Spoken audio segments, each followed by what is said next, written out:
Hello, everyone. Welcome to our latest episode of Breaking the Spell.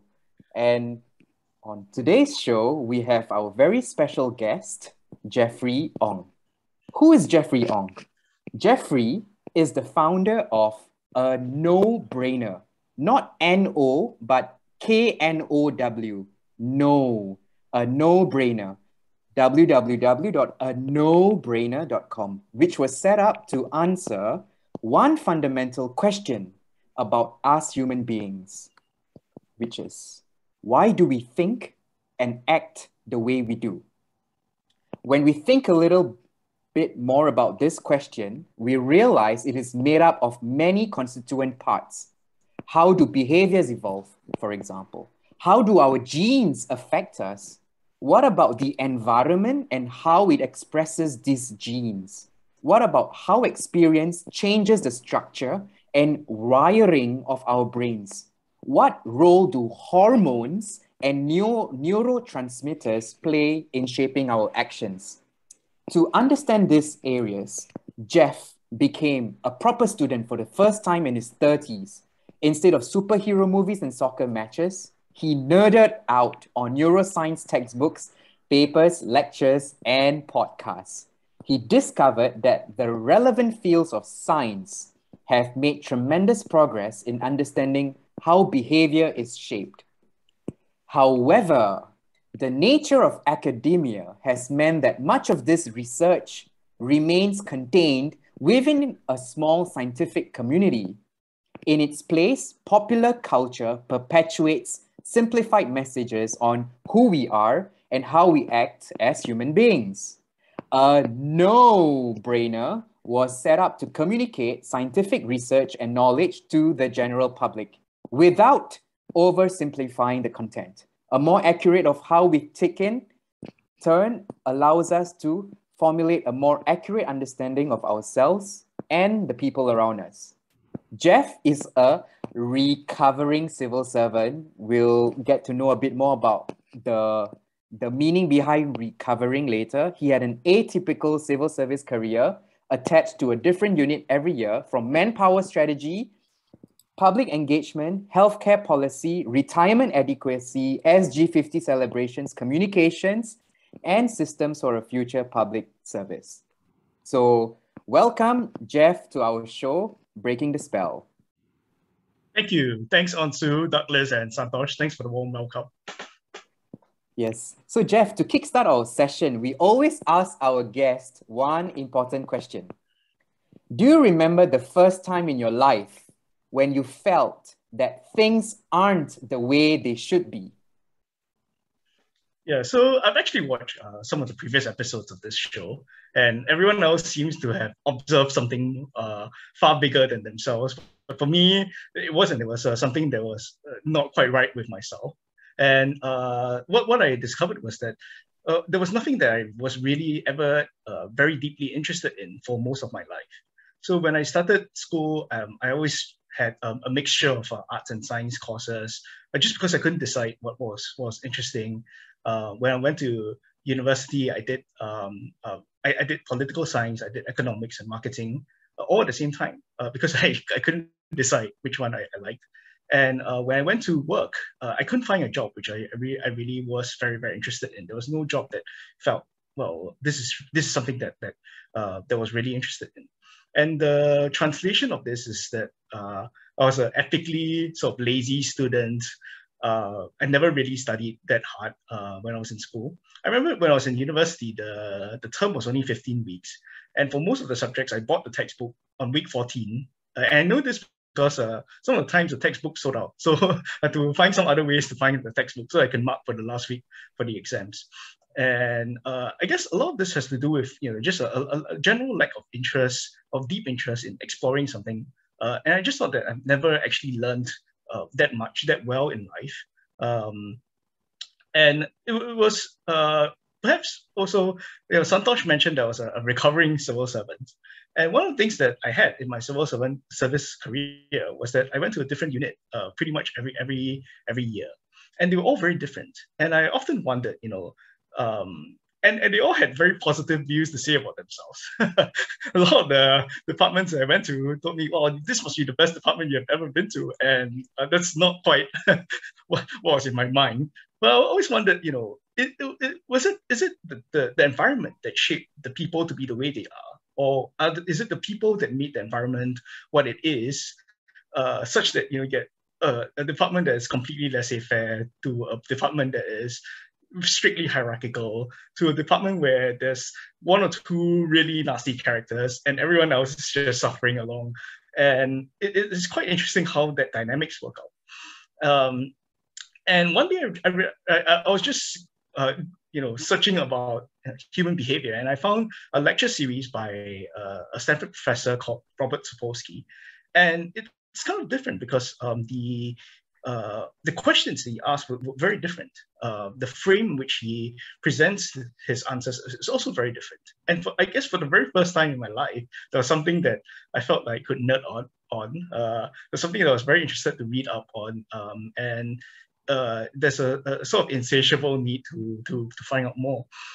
So when I read, for example, a journal or paper, I'll inevitably look at the references and citations and read, where did they refer such information from? What other bits have they cited? And it's just an endless loop where one paper leads to another and kind of goes on and on. And it's not something that I've ever actually experienced in my life. It's just something which I kind of stumbled upon. And, for me, it's very interesting. But it's also very interesting how it's very different from what popular culture espouses.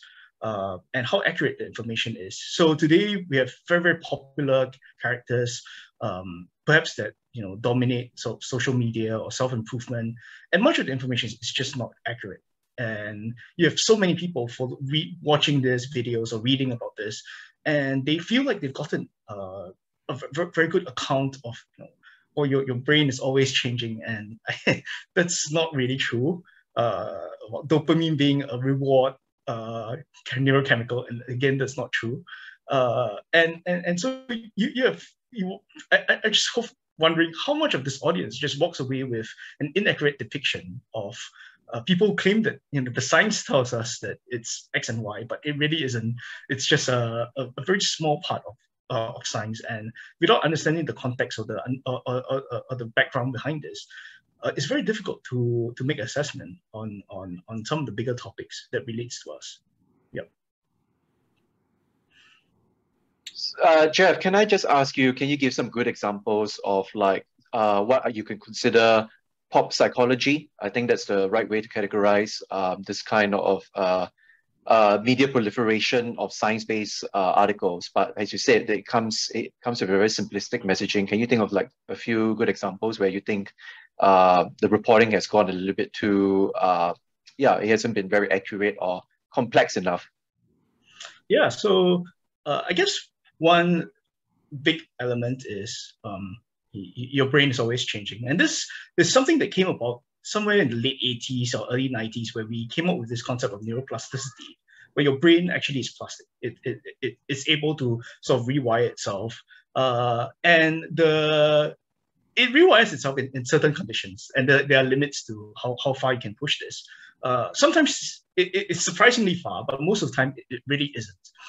And one of the reasons why with a field like this, like neuroplasticity, and also something else that came out in the early 2000s, epigenetics, which is the expression of genes rather than the genes themselves. When you're exposed to the environment, part of your DNA actually interfaces with the environment to express genes in a particular way. Now, both of these concepts get simplified into, well, you're capable of anything you want in life because your brain is constantly changing and you can re-express your genes. I mean, that's pretty much ridiculous. The amount of accuracy to this is that the really dangerous part, but there's a little bit of accuracy to this. I mean, you do rewire your brain when you listen to something impactful, when you have a bond with someone that's very, very close, but it happens in very peculiar circumstance. So for example, for kids under the age of 25, learning is very easy and you absorb information very, very quickly. But for above 25, just because of how your brain is structured, learning requires a tremendous amount of focus and the emission of a particular neurochemical called acetylcholine in two parts of your brain. And without this emission of the neurochemical, it's very difficult for you to learn. And so you require far more focus for an adult to learn as compared to a child. It's also things about how, well, if you have oxytocin, you feel really good about it. But oxytocin isn't emitted so easily. It really requires a far more stringent process of very close pair bonding, or bonding with someone, or something really very meaningful to you before oxytocin is sort of released. So when you categorize the fact that, well, oxytocin is all you want to do is to get oxytocin and you feel great about yourself, that's again not true. And I guess it's also popular figures like I remember I met Santosh earlier, and there was a discussion on Simon Sinek, who said, well, actually, we need different parts of our brain to think about certain things. And if you have, your emotional part of your brain is not able to process language, so you got to take a pause and work on your neocortex, your prefrontal cortex, before it actually works. Actually, your prefrontal cortex and your emotional core, actually, it's a network. It works very, very closely with one another. But it's just blatantly false to say that your emotional part of your brain is not able to perceive words. Because if I tell you, for example, that I disagree with you, or I think I might have something to add to that, you have very little reaction in your emotions. But if I told you, well, actually, you're really wrong, you're dumb, you're incredibly stupid, it has an instantaneous emotional reaction. Your amygdala, the part of the brain that deals with fear, anger, anxiety, and aggression, triggers up incredibly quickly. Just because of a few words. So it's just blatantly inaccurate that your emotional part of your brain doesn't deal with language. And this is sort of perpetuated across, and it becomes sort of popular culture. And I guess the really tricky bit about this is that part of this is actually true. There is a field called epigenetics. There is a field called neuroplasticity, and it's important to look at what parts of your brain interfaces with language. But it's not sufficiently accurate for people to get a good picture. Yeah, I just want to, go back to your introduction and thank you for telling us your origin story of how you got interested in all this by mentioning Robert Sapolsky, because long time ago I started watching those lectures and haven't finished it, but it's one of my lifelong goals to actually get through the whole series. I mean, I think it was one of the most popular courses at Stanford, and it's really amazing that it was posted online and anyone can watch it for free. But I remember him holding up a human skull and then extrapolating everything that you can actually deduce just from the shape of the skull and everything. So it definitely made a deep impression on me. I mean, I think one of the questions that arises for me when you're discussing all this is, how does one actually determine what is scientifically sound and what is just a simplification? I mean, if someone were to listen to you right now, how would I actually determine that you are a more, let's say, reliable source of information than, let's say, some of the people that you've just mentioned? That's an excellent question, and it's a difficult question to answer, actually. And it's difficult because of attention span. So if you only have 10 seconds, then everyone sounds pretty much the same, because there's only that much content you can produce in 10 seconds. But for no-brainer, one of the things that we endeavor to do is always to provide a source for which the information comes from. So there's always a paper, there's always a reference to a particular scientist or a particular piece of work, a particular research that has been done. And you can sort of gauge the quality of the research by the journal in which it's published. So unfortunately, there is I'm not sure if there's really a shortcut to doing this, especially because I don't have a PhD in neuroscience, for example. So I can completely understand that there's some amount of skepticism. Like, why should I believe you over this other guru? I mean, I don't profess to be a guru. All I'm professing to do is to translate what comes from scientific research as as simply as possible so that more people can have understanding, but without ever compromising. I mean, I guess one basis is that, whatever that I shared, I actually read a paper or read a textbook on. And if it's not, then I'll just not share it. I mean, there are lots of things which, lie somewhere in between, whether it's tested or not tested. And it's just not something that I'll feel comfortable sharing because it's just not proven.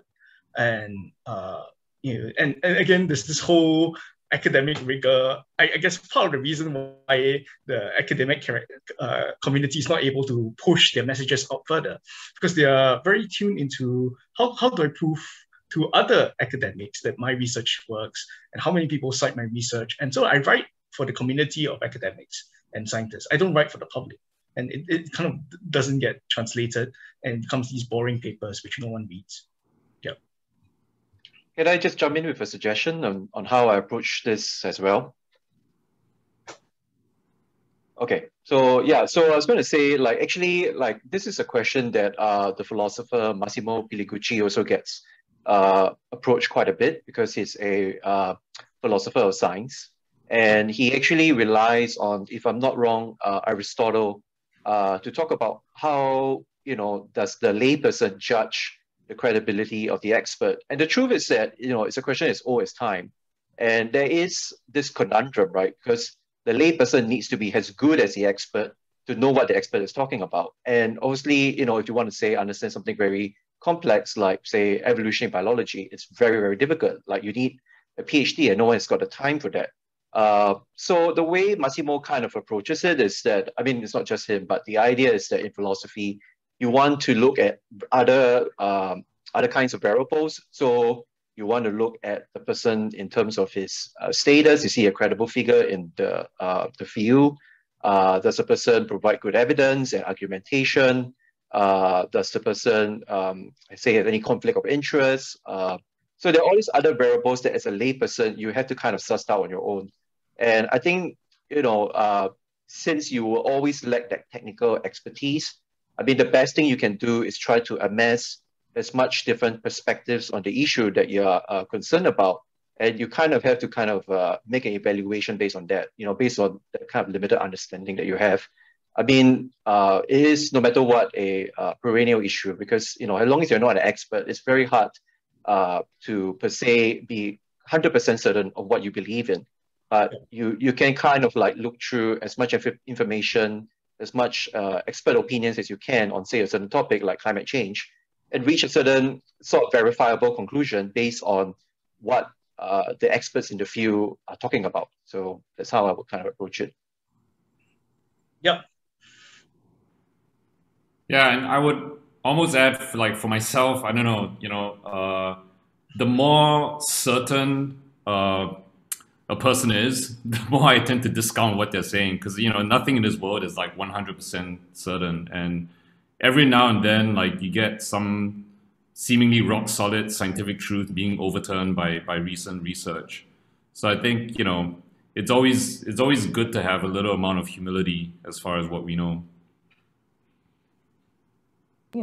Just my personal sense is in the field of knowledge, like creation, you have experts who have got depth, and then you've got other people who are like integrators and cross-pollinators across disciplines.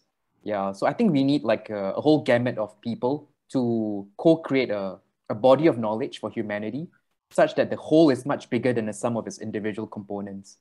Yeah, and so we need to play different roles in this whole ecosystem, this whole rainforest of knowledge production. Yeah, and I think the role that Jeff serves in this ecosystem, in this rainforest, is that of combining multiple disparate disciplines. Yeah, where there's an expert who has gone very deep within that field itself. But when you look at the intersection between disciplines, you can create something new and fresh, that the experts would probably be oblivious to. Yeah, but I like just recently, with Douglas adding his point of view, then Ansu on intellectual humility. Yeah, so I feel we've co-created something new and fresh, just in the last 5 minutes, of talking about this. Yeah. Jeff, I wanted. Did you have something to add to that? Go ahead. Yeah, I just had a minor point on science, and I mean the basis of this is of science is that it's a hypothesis which gets continually tested, and there's an attempt to disprove it. So one of my favorite experiments is by a guy called Brian Wensing from Cornell, who did the bottomless soup experiment. I mean, it relates to me because I'm a bit of a glutton, and basically what happens is that there's a soup bowl, and he has a pump attached somewhere else, and he gauges how much soup people drink, because he keeps pumping in new soup into the bowl, and he wonders, do people finish the soup? Do people drink the amount of soup based upon whether they're satisfied or how much soup there's left in the bowl? And it turns out that by constantly pumping soup, people drink 70% more soup than they otherwise would. So this is a very popular experiment, and indeed it informs a lot of our decisions. So, for example, the plate in which you put your meal in, it has become part of popular culture. And only later, in fact, quite recently, in the past few years, has Brian been sort of debunked. A lot of his data is not accurate. He falsified certain bits. I mean, he was removed from Cornell, and to me, I thought that was a great sort of example of a safety net, where even if you are, in this case, an IG Nobel Prize winner, widely recognized, quoted by so many scientists, someone is out there to prove you wrong. And this, I guess, part of this serves this point of what Onsu was mentioning in terms of humility, where, nothing is ever 100% right, but there's a constant process to see if something is right or wrong. Yeah.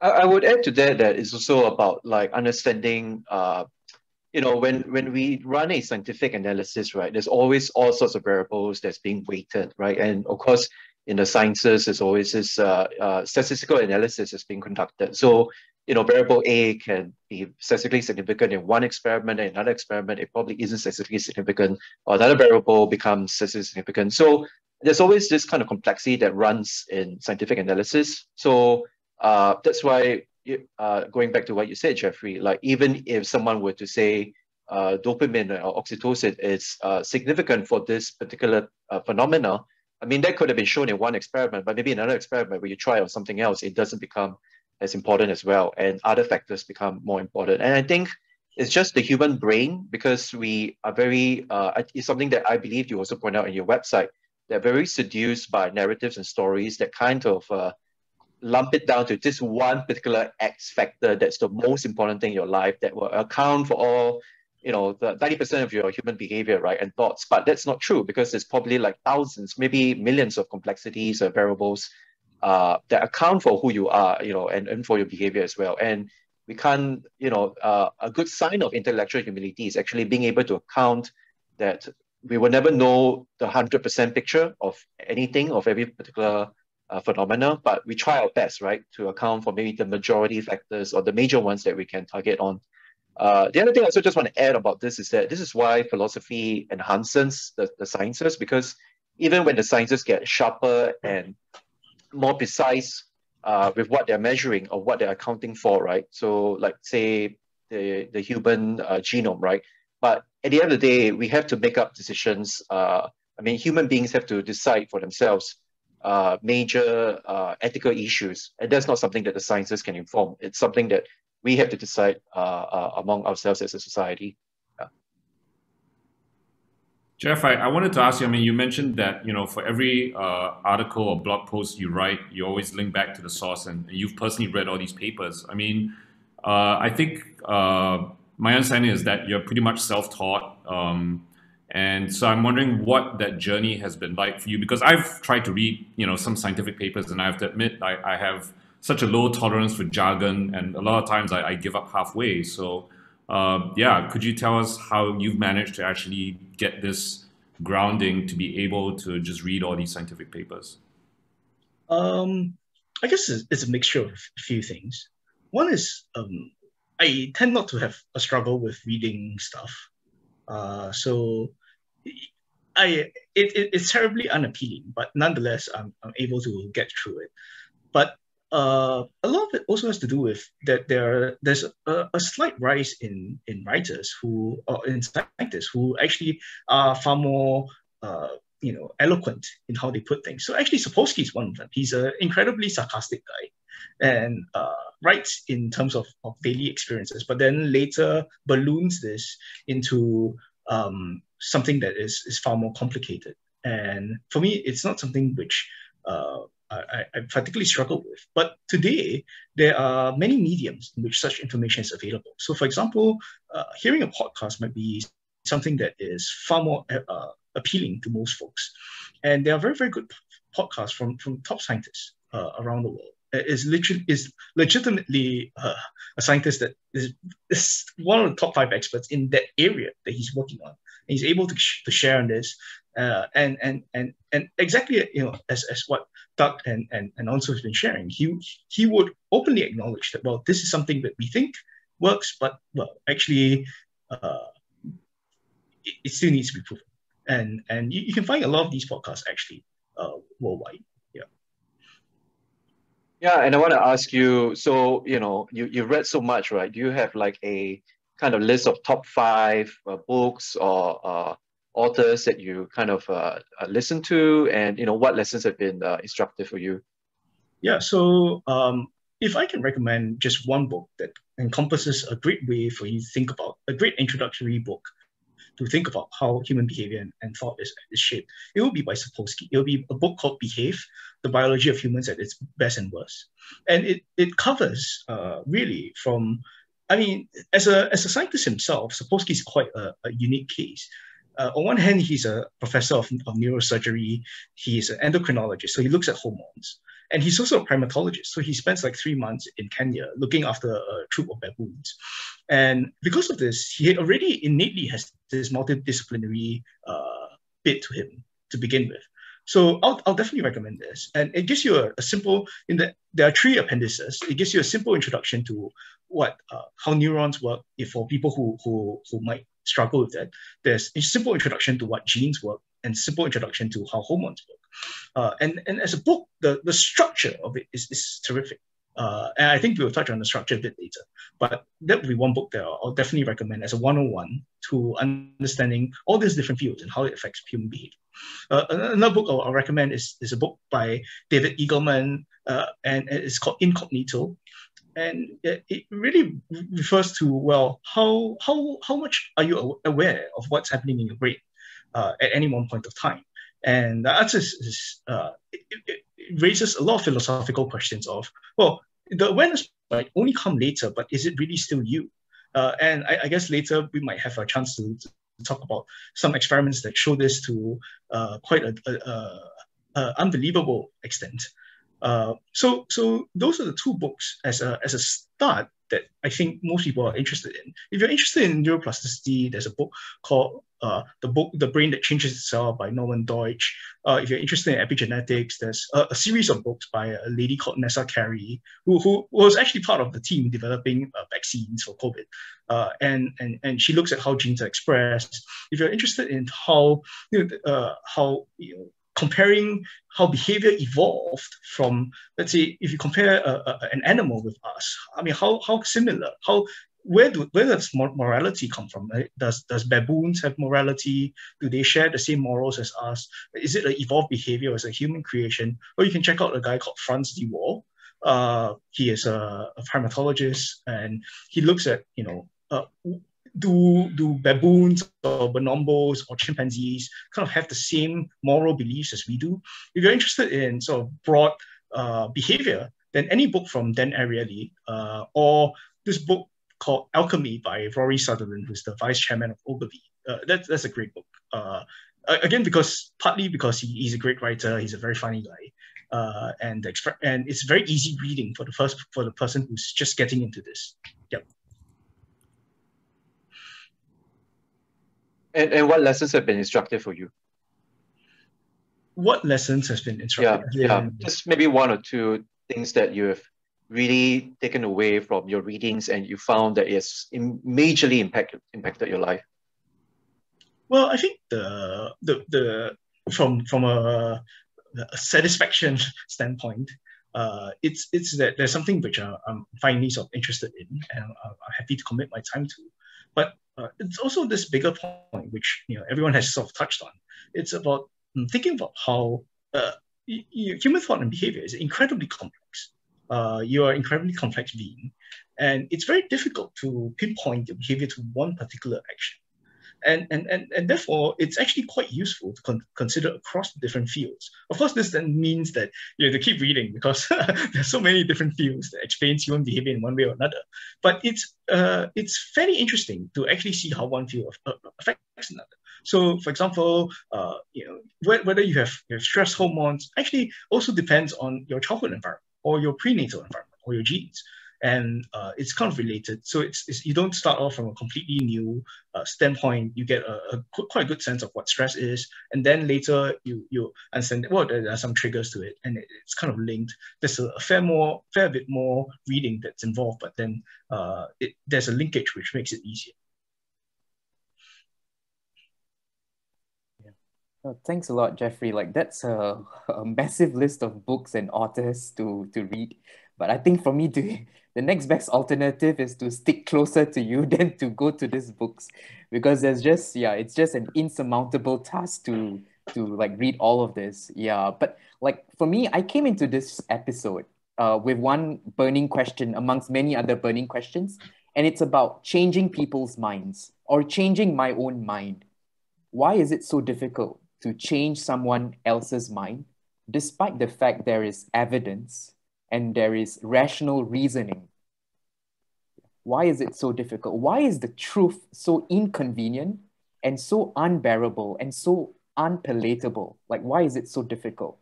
Yeah, what is it about this human being and this human mind and human nature? Yeah, so I guess a few levels for you to look at this. The first level is that one of the first things that gets triggered in your brain for change is fear. And I think that there are actually 5 types of fear. The first type of fear is a lack of control over what's going to happen. So if you've not changed your mind, you're on status quo, then actually you're very comfortable because you know exactly what's going to happen. And it doesn't surprise you. And you haven't died from it. You're still alive with this chain of thought. And so you feel a lot more secure in it. So by having a change, you lack this certainty. Now, there's an experiment by a guy called Gregory Burns from Emory University. And what he did was that he hooked people up to receive sort of small electric shocks. I mean, obviously non-lethal, very, very small. I'm not sure how he convinced them to go into the lab, but he did. And what he did was that he offered these folks, these electric shocks came at random intervals. So you never knew when the next shock was going to come. And what he offered was, for some of these participants, I will tell you exactly when the next shock will come, but it will be a higher shock. It'll be slightly more painful. So will you choose that over receiving the smaller shock at random intervals? Of course, lots of people picked the higher shock. So really, the perception of pain, the imagining of pain, the uncertainty that causes this pain is weighted heavier than the pain from the electric shock itself, which is tangible. But you imagine the pain that it is far worse than actually getting shocked. And that seems to be, I mean, this seems to be something that's somewhat instinctive in us, because no one goes around complaining, oh my God, my life is so certain. I feel really scared about it. I mean, it doesn't happen. People are worried about uncertainty and lack of control.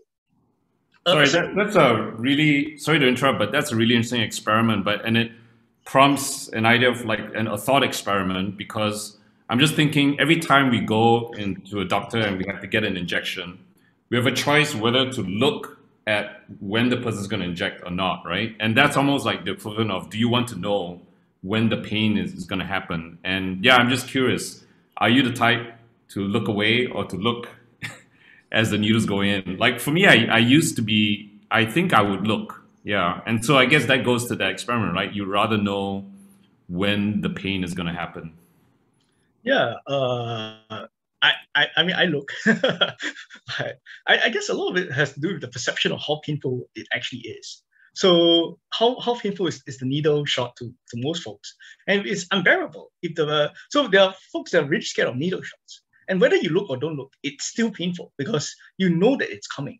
And it is painful enough that it crosses a certain threshold. And no matter what you do, it's painful. And so for this, I mean, I'm not sure if it really, the amount of certainty, I guess this brings me to the second fear, which is a fear of pain or perceived pain. And I mean, even if you have a lot of certainty that you're going to be in a lot of pain, you know, I tell you, for example, that, well, you'll be heartbroken, you get a divorce. It's very difficult for you to not fear something like this, even though you know for certain that it's going to happen. And I guess part of this has to do with the fact that change has this idea that because of it being uncertain, there's this sense of perception of pain that might come from it. You know that it's going to be uncomfortable. Whereas if it's something that you've always been doing or you've always believed in, there's a comfort level. Whereas if you change, it's, well, potentially painful. Or actually, there's a term in psychology called awfulizing, where if you have no idea what is going to happen, your brain, at least part of your brain, starts thinking about what's the worst that could happen. And then that inundates how you feel, depending on individual. A type of fear has to do with a fear of losing what you have. And again, this relates to changing your mind, where you have this certainty and you fear sort of losing this sense of certainty that you have with your current basis, going towards something which you're not so familiar with. So fear is a big part of why changing your mind is difficult. The second part has to do with sort of cognitive biases. So you are very prone to confirmation bias. And there's an experiment by Telly Sharot of University College of London.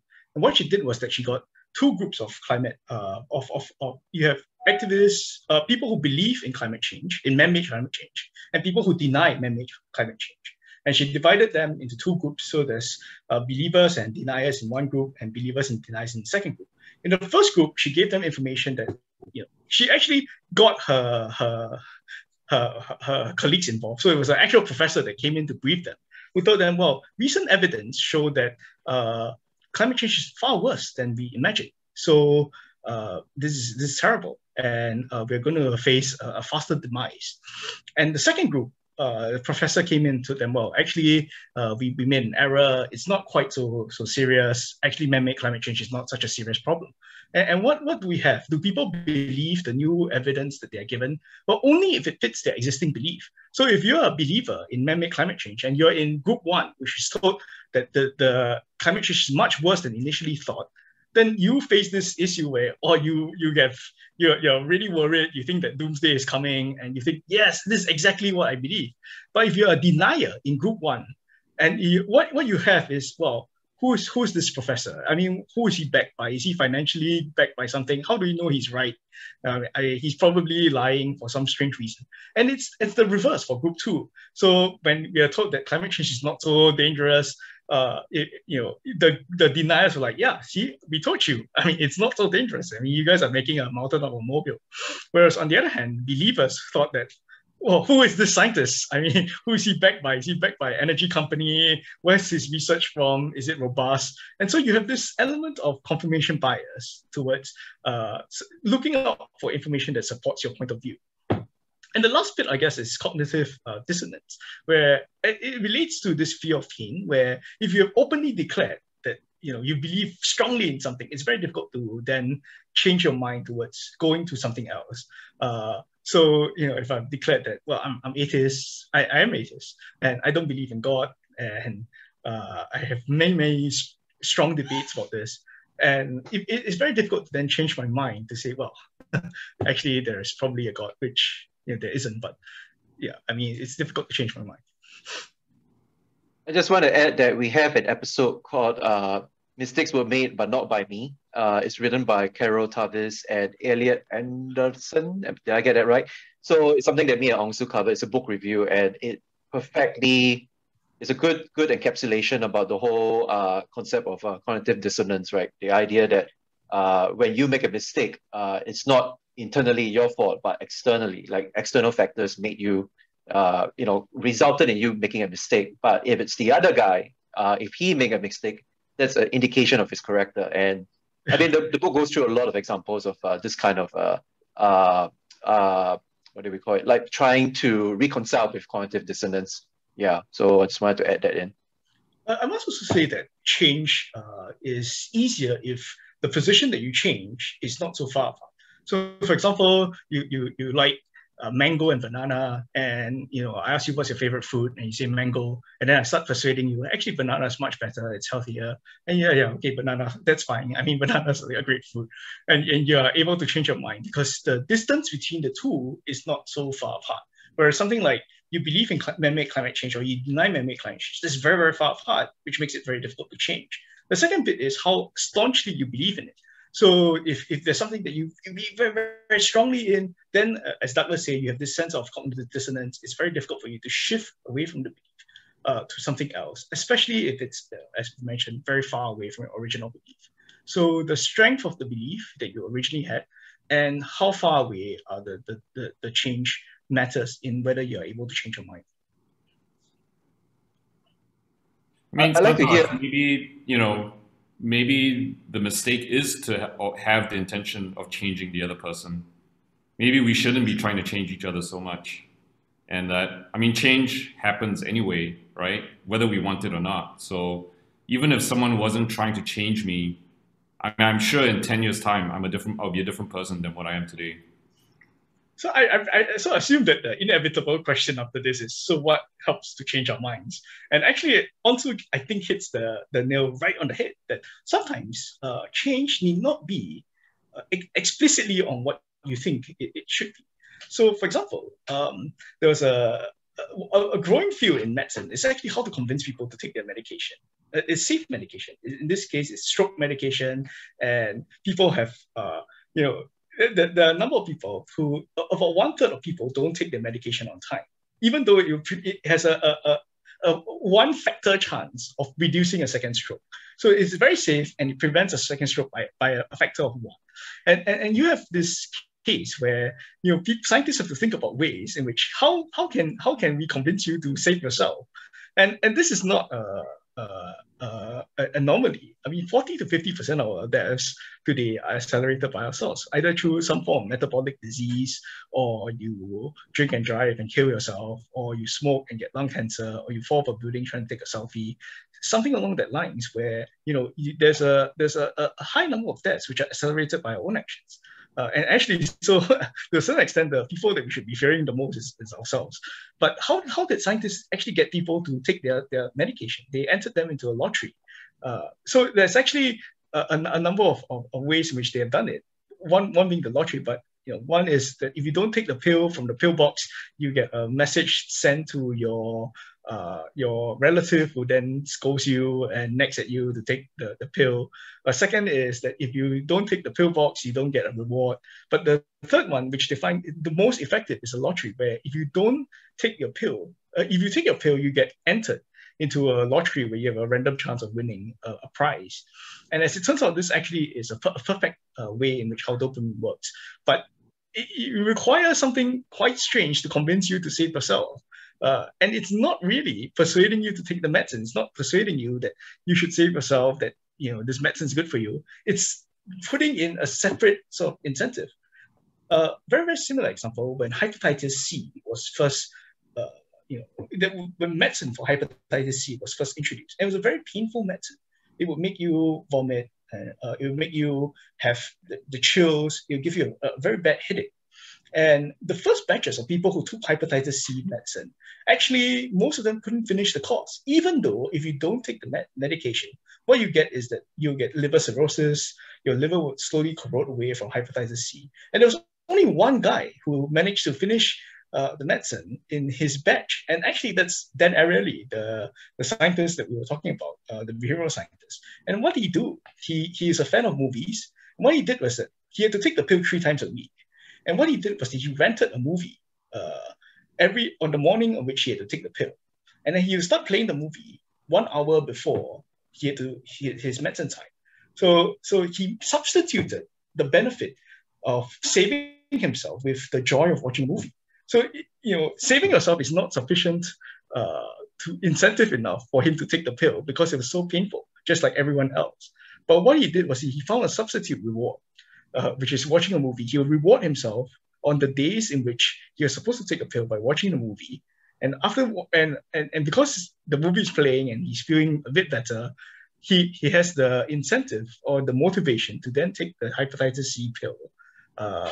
And he was the only one to finish the batch or medicine. So it comes right down to this question that, when we change someone's mind, it's actually a two-part thing. We want them to change, but we want them to change for the right reason. You should do something because it's good for you. You should do something that's good for society. But is that really necessary? I mean, is the second part super important? If otherwise, the change never occurs. Can you get people to change for the wrong reason? Can you get people to change for the lottery or for the movie rather than to save yourself, when eventually you actually end up in the same place?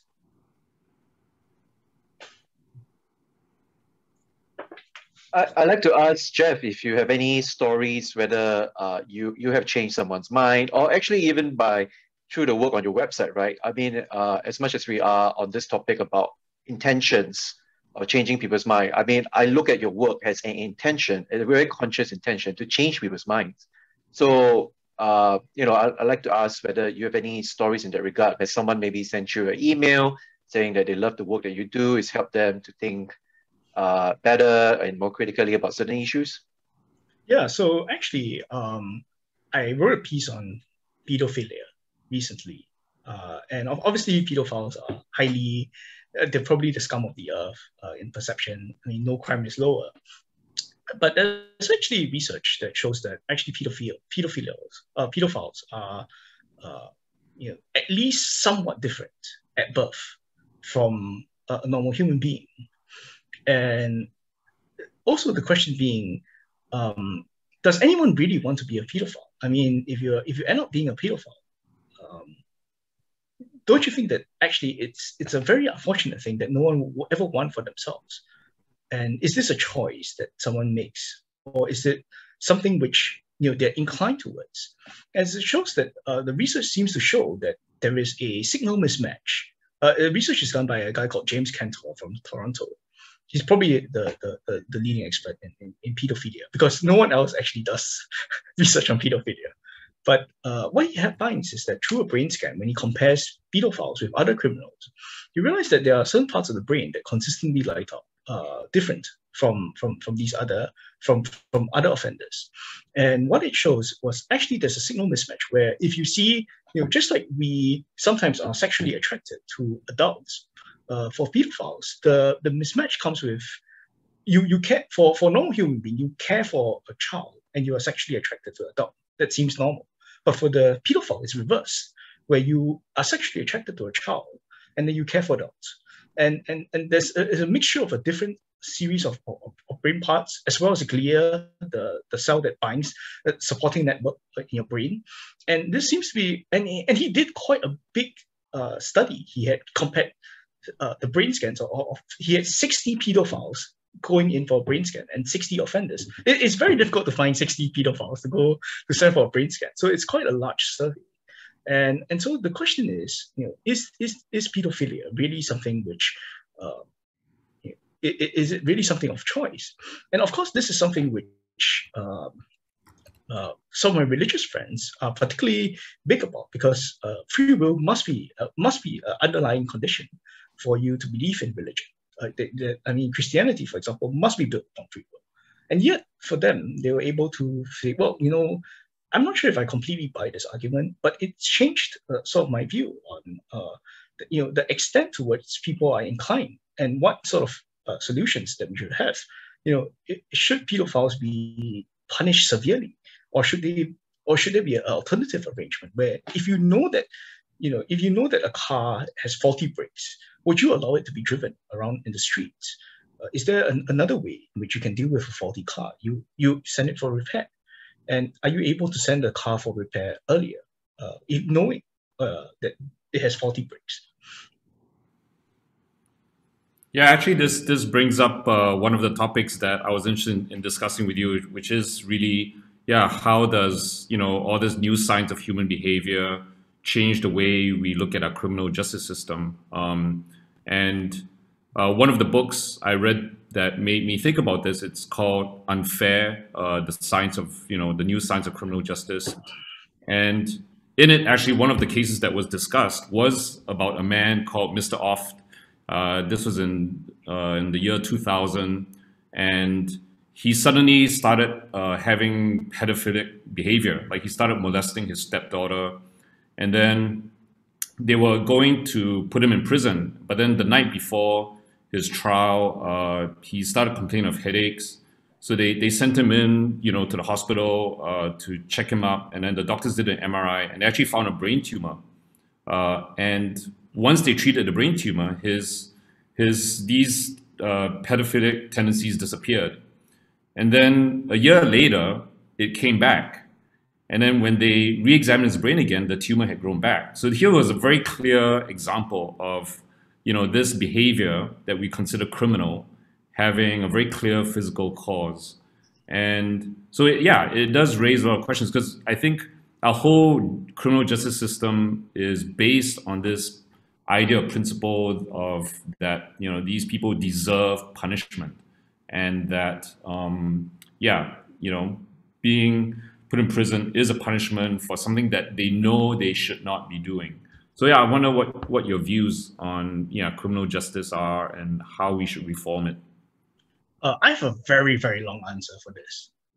It's broken into many parts, so feel free to stop me at any one point of time. I actually read about that experiment, that case of this brain tumor causing pedophilic tendencies. And there are several other cases like this. So a very prominent case is a guy called Charles Whitman, who in 1970s, Whitman went on top of Texas University's clock tower with a series of guns and shot for 45 minutes, just shot openly at anyone he saw. And I think he killed someone like 12 and injured 39 people. And it took a whole army of policemen to actually gun him down eventually.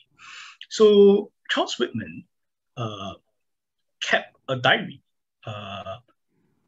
very religiously. Actually, before he committed this massacre, he stabbed his mom in the heart the night before, and then he killed his wife. And then after he did each of these cases, he actually wrote in his diary, and then he went to commit the massacre on top of Texas Tower.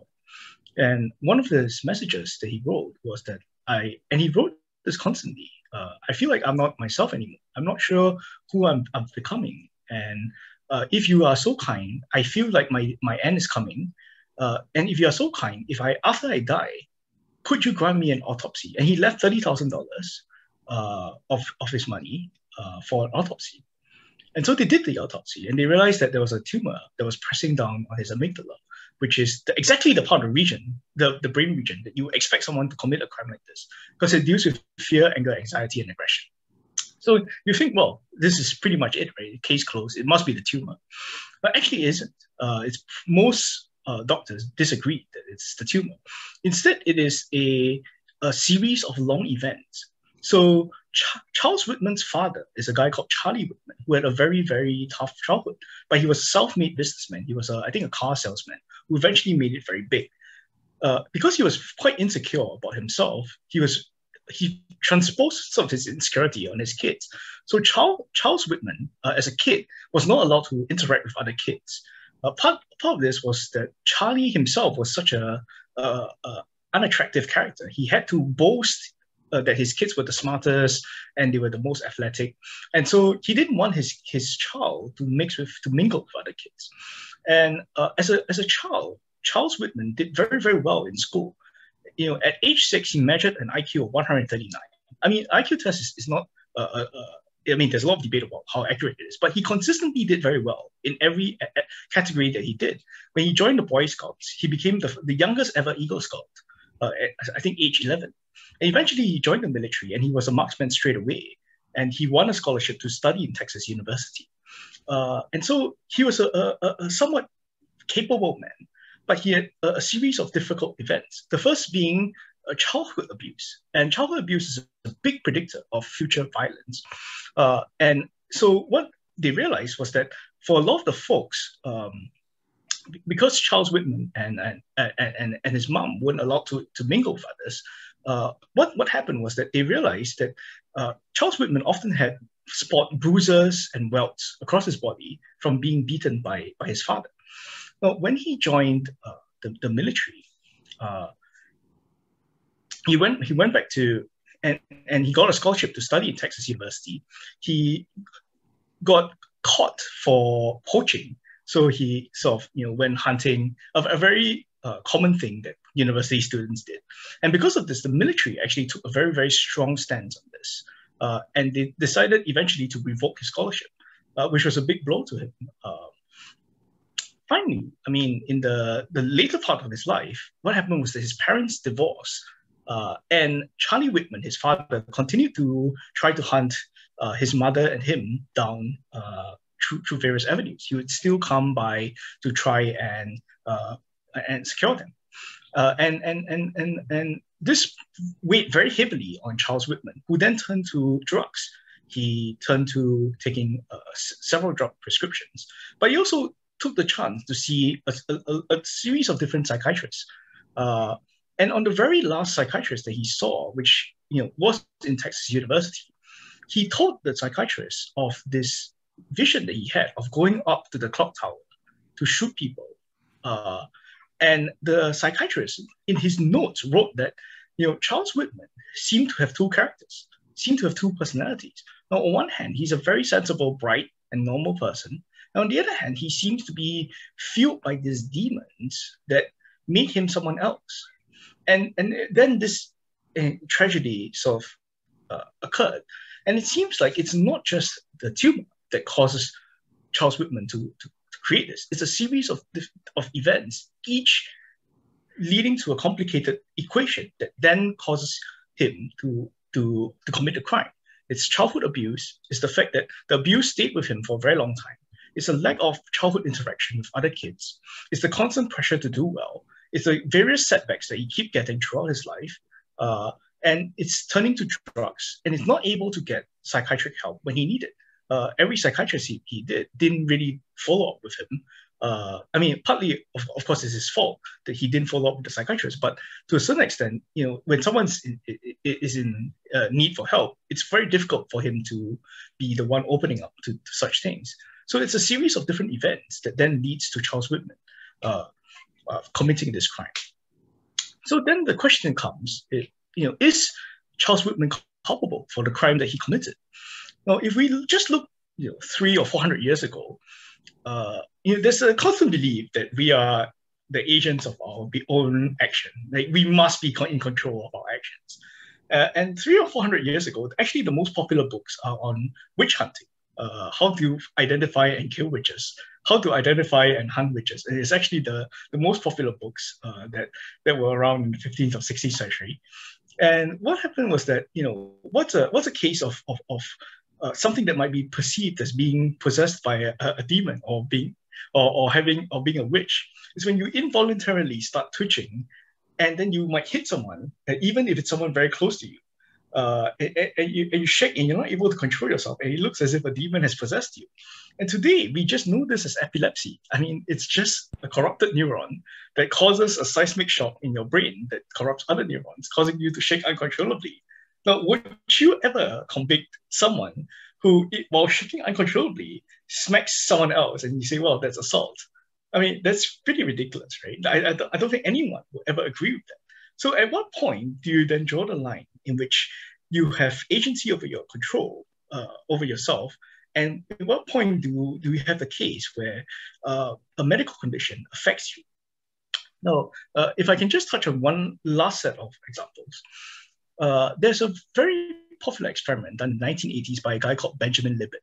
And what Benjamin Libet did was that he had a person who, with sensors in his brain, and he or she was asked to flex your wrist whenever you feel like it. And in front of him was a clock that was running. And you would identify the exact moment in which, so you could flex your wrist randomly. And at the exact moment you decide to flex your wrist, you look at the clock and you tell us, what time was it?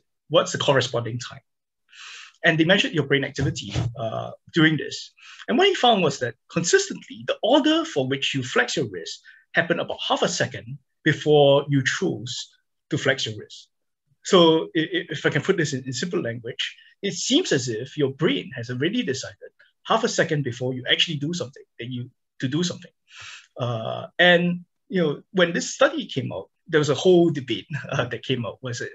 So do people really have free will, or is it something that seems to live in your brain? This experiment has then been replicated many, many times. And there's a Singaporean by the name of Sun Chun Siong, who did a very, very popular experiment. I'm not sure why this guy hasn't gained more popularity in Singapore, because his study was published in Nature, which is probably the most prestigious journal, and quoted by many, many scientists, including Daniel Dennett, which I think one of you is a fan of. And what he did was a more advanced version of this experiment. So you had fingers on two buttons, a left and right button, and in front of you, letters kept flashing. And he didn't just, in the 1980s, there was no brain scan, but now there's a brain scanner. And he's able to scan the entire brain, and not just the motor region. And he's able to scan the frontal cortex, which is where decisions originate from. And so you have a left or right button, and the letters are flashing at you. And whenever you feel like it, just press left or right. And then you are asked which letter do you see when you press left or right button. So again, this decision, completely random, whether you want to press left or right. And then the letters that are flashing is just a means for you to identify the time in which this happened. So what Chun Siong found out was that actually, if you look at the brain regions, your frontal cortex, the frontal cortex starts activating in a predictable pattern 7 to 10 seconds before you're even aware of what you're going to press. So 7 to 10 seconds before you press either left or right button, you already have this sense that, well, your brain has already made the decision for you. And the awareness simply comes later that, well, I'm going to press left or right. But your brain has already decided. A very prominent neuroscientist, Moran Cerf of Caltech, he then, pushed this a bit further, but he's able to show that actually we are able to predict with almost 100% accuracy whether you press left or right before you even know it. And so this then raises a lot of questions. What is actually free will? What do you actually have control of? Is this process happening and you just become aware of it? Is there two parts to this? There's this long neurological sequence in your brain. So for example, right now, you have a reaction, you have an idea, you have thoughts, and you have no idea how that thought came into your mind. Some of the time you're thinking about something and and you think really hard and you come up with a solution. But sometimes the most random thoughts come to your mind.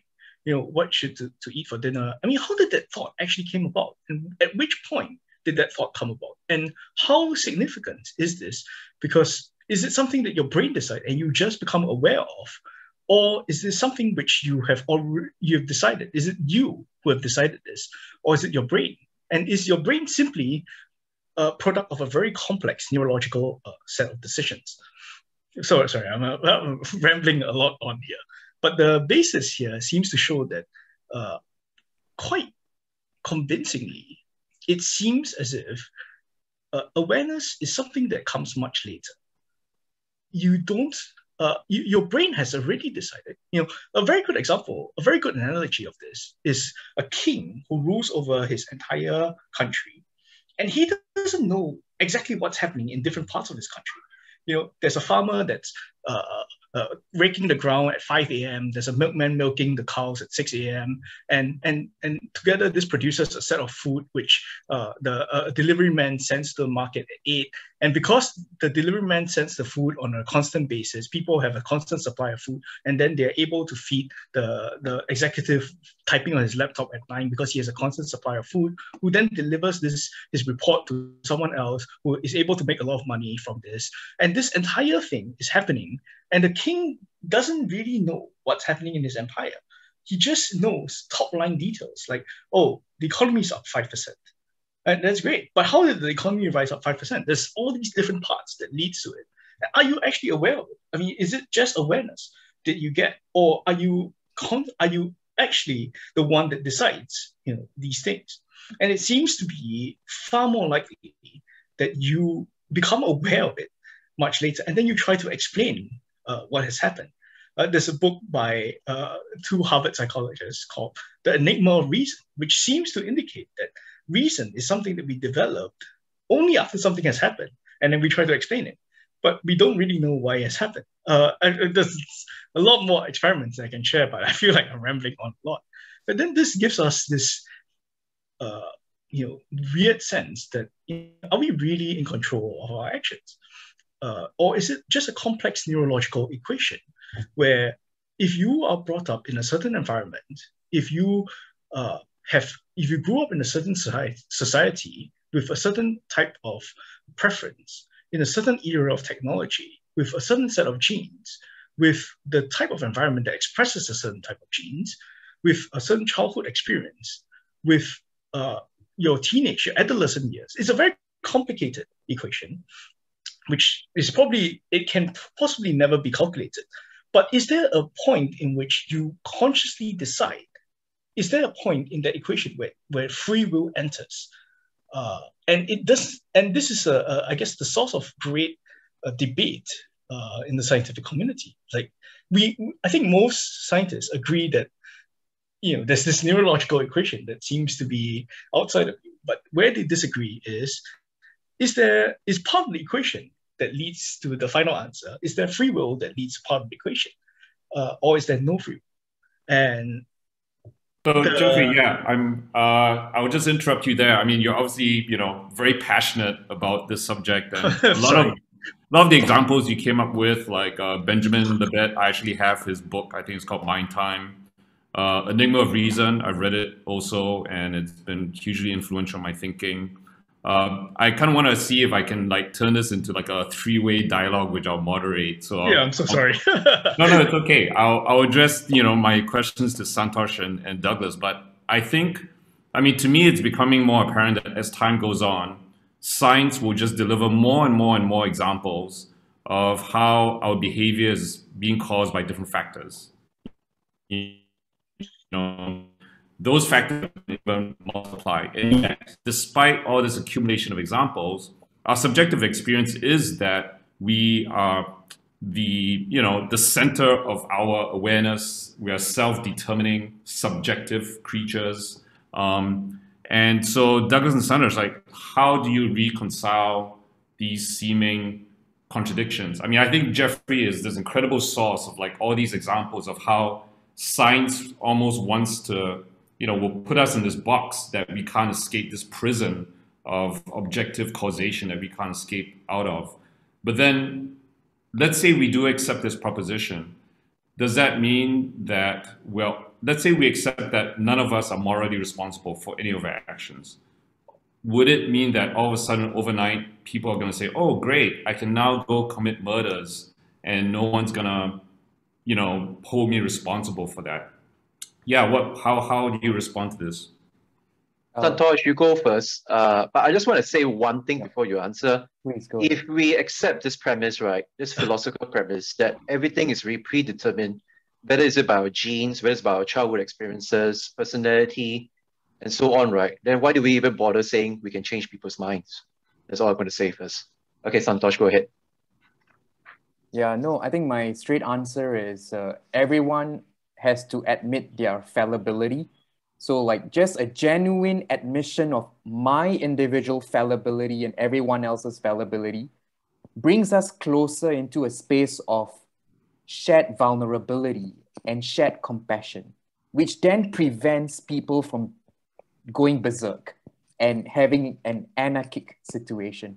So it's actually counterintuitive to people's reaction, right? Or hypothesis that if it's a license to then just go berserk. No, actually, what would happen is that there will be then this admission of our shared fallibility, and there'll be more compassion for this enigma, which is called the human thought and human behavior.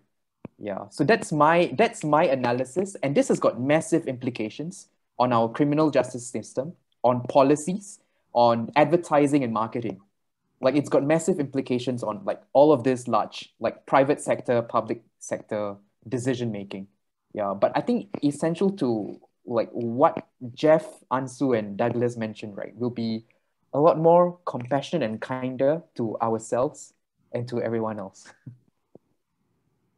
Douglas? Yeah, so I have to say, Jeff, I came a bit prepared for your answer because I knew you would kind of give an explanation like that. And before today's session, I didn't have time to finish everything, but basically I read Julian Bagani's book, Freedom Regained. Another book that I am in the middle of is called Philosophy of Psychology by Kengo Miyazono and Lisa Bartolini. And I have actually a couple of points here to make because I was expecting you to bring up about the Libet experiment. And Julian Bagani actually is a very good way of, well, basically trying to defeat the spectra of determinism, because he says that even when you talk about the Libet experiments, where, just to clarify again, it's the idea or the finding that, you know, our neurons are going to fire a little bit, like maybe milliseconds or even 10 seconds according to one experiment before, say, I flick my hand, right? But what Julian Bagani points out is that it's kind of a fallacy, because the philosophical implication here is that the idea that we make up our minds before we become aware is suddenly twisted to suggest that our minds are made up for us by our brains. So what he feels is that it's very misleading. You know, the brains will give rise to thoughts and perceptions. And the idea is that the brain is still doing all the work, but the thoughts and perceptions are just the effects of the neural causes. And really, brains are just that material means by which conscious life is sustained. So, like a good way he describes it is that in the book is that if, let's say, he tells you to duck, right, you understand the meaning of the word duck, you would do something, you would dodge or you evade. But if he say, you know, suck, cheese, or jump, I mean, it will lead to do a different action. So his point is that it doesn't mean that thoughts have no causal efficacy here. Thoughts do obviously have that causal efficacy. And when it actually comes to Libet himself, right, apparently he also didn't think that just because of these findings, right, it doesn't eliminate causal irrelevance. What he actually thinks of is that just unconscious initiatives, right, like the idea that you may feel like you're going to do something, let's say shake your hand, right? I mean, that is something like a kind of evanescence that's bubbling in the brain. But what conscious will acts as is a kind of a veto. So I can feel like as if I'm going to move my hand, but I can consciously decide not to do it. And so going back to what we said earlier, right, in the beginning of our conversation about different experts and being familiar with the field, what I've learned from my readings is that different psychologists look at it differently. In this case, right, when Libet talks about how the mechanism is like, say, like conscious free will acts as a veto, that's called the default intervention model. But some people disagree with that. And so the disagreement, the people from the other camp, their model is called the lawyer-client model, which means that conscious free will doesn't veto it, but conscious free will acts as a post hoc confabulation or rationalization about the reason for the act. So, I mean, what I'm just trying to say here is that obviously this is a very contentious field. You know, from my readings, I can see that there's a lot of different takes you can have on this.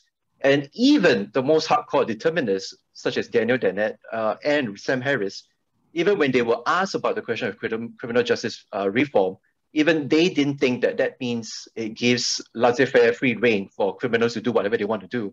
I mean, there's still a purpose and a function for what the criminal justice system should do.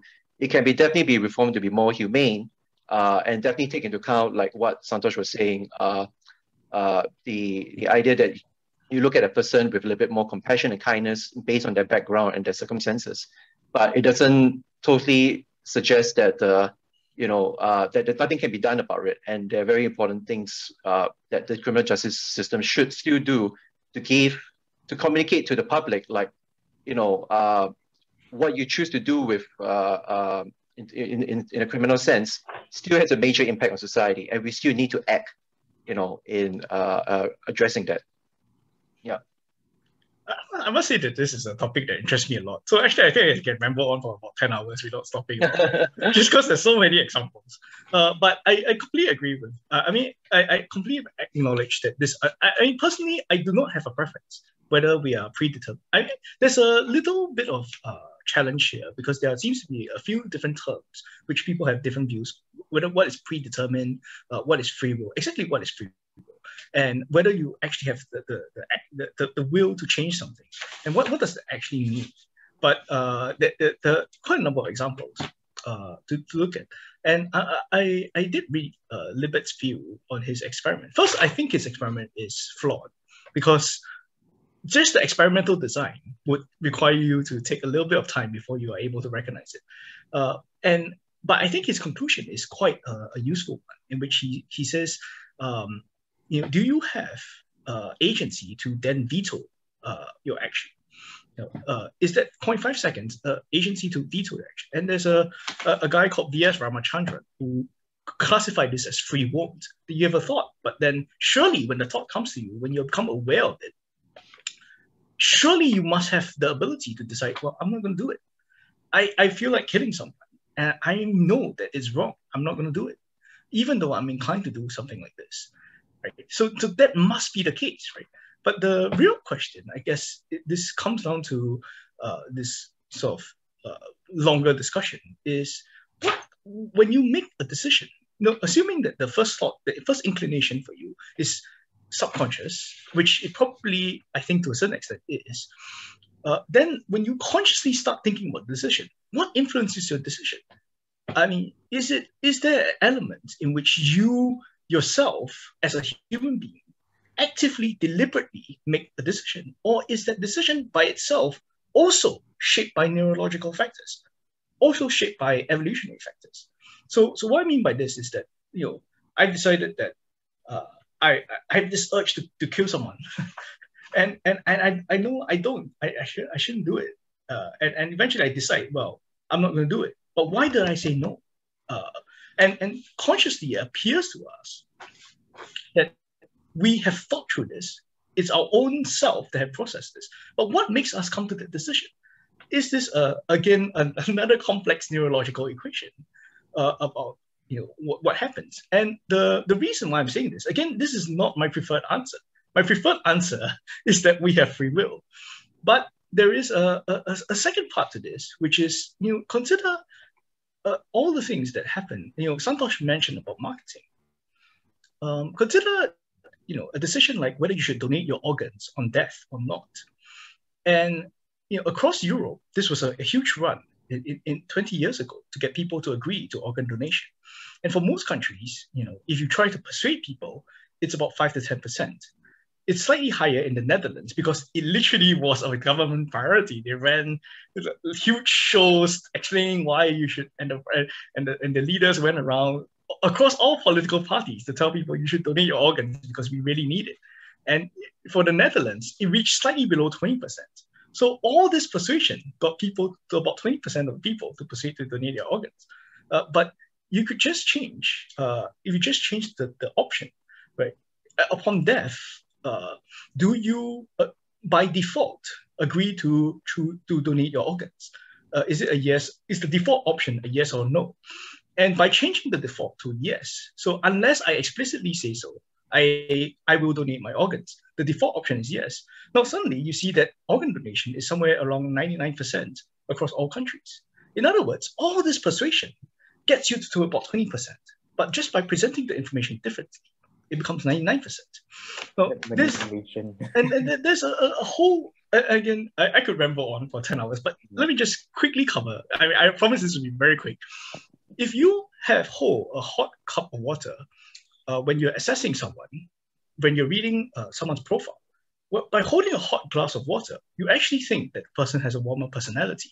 And the reason is because the part of the brain that deals with warmth is also the same part of the brain that deals with warmness of touch. Warmness of personality and warmness of touch is confused.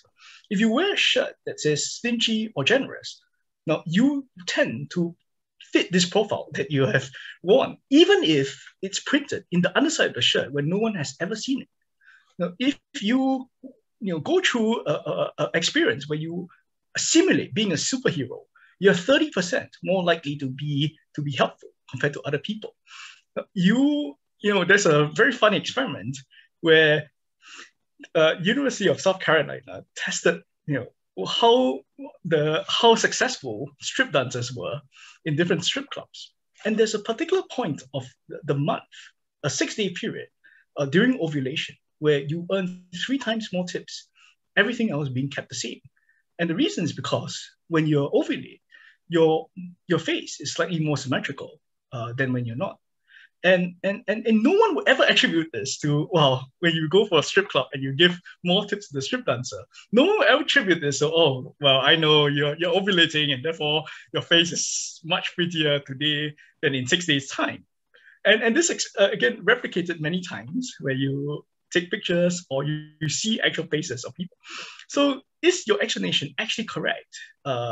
When you decide that you say, well, no, I'm not going to kill someone. Now, what caused you to say no?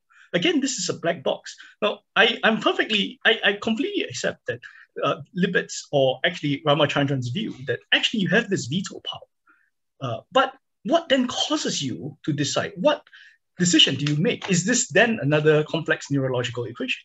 And my hope is that there is free will somewhere stuck in the middle. I actually am the pro-free will camp, but I'm not. I have no idea.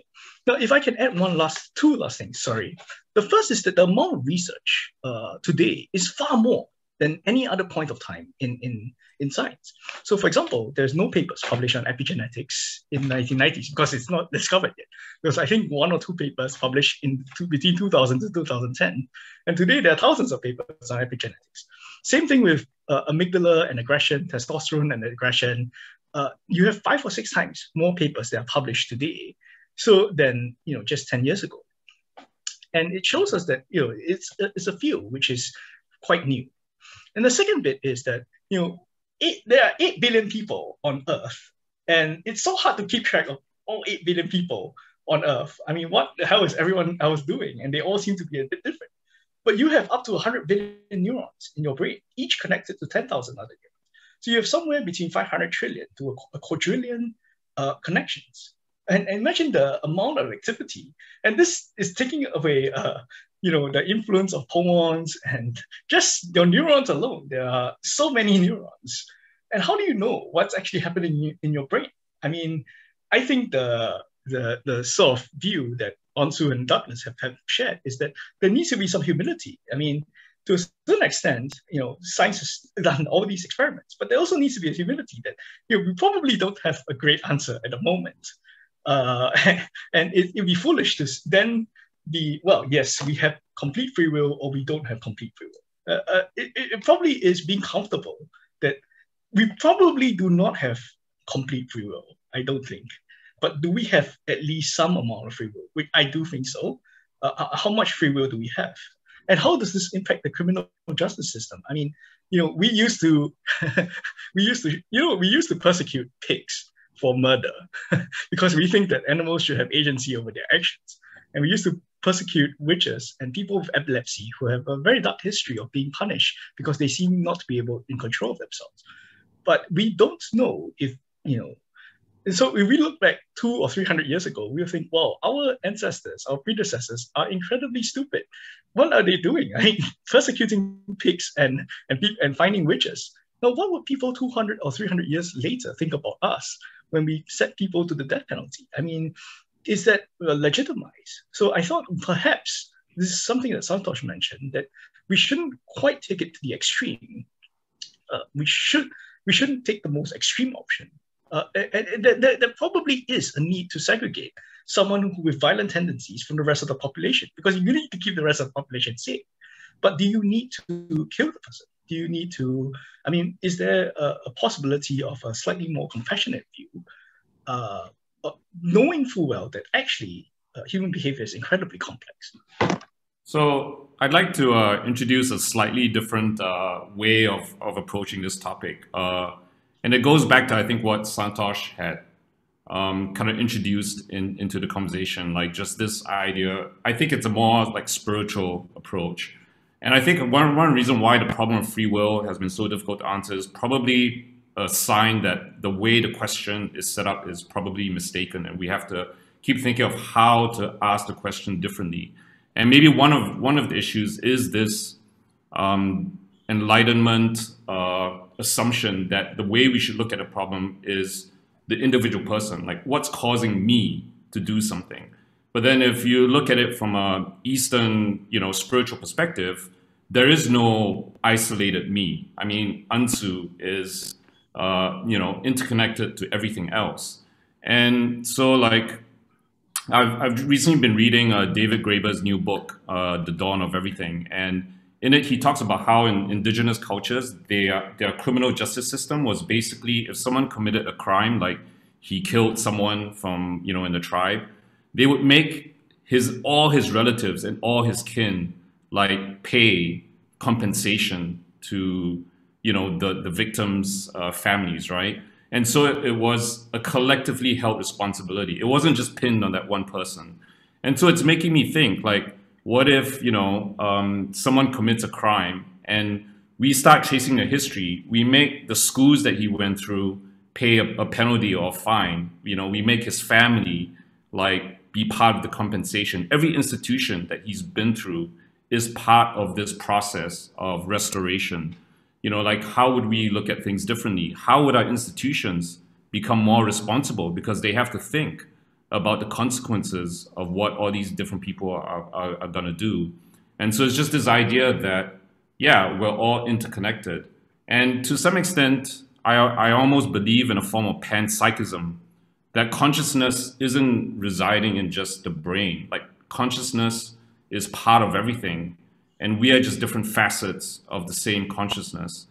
And when you think about it this way, then, I don't know, for me, the problem of free will, it doesn't have as much bite. I can kind of just relax from asking that question, because then it's more like not thinking, do I have free will or not, but it's trying to understand my unique place in the cosmos, in the ecosystem that I'm in.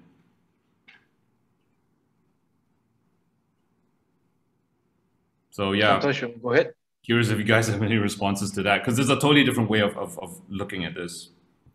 I guess I can add in something, just based on what Jeff just said, and how, I sense from you, Jeff, of course, like you said, right, you want to be in the pro free will camp, right?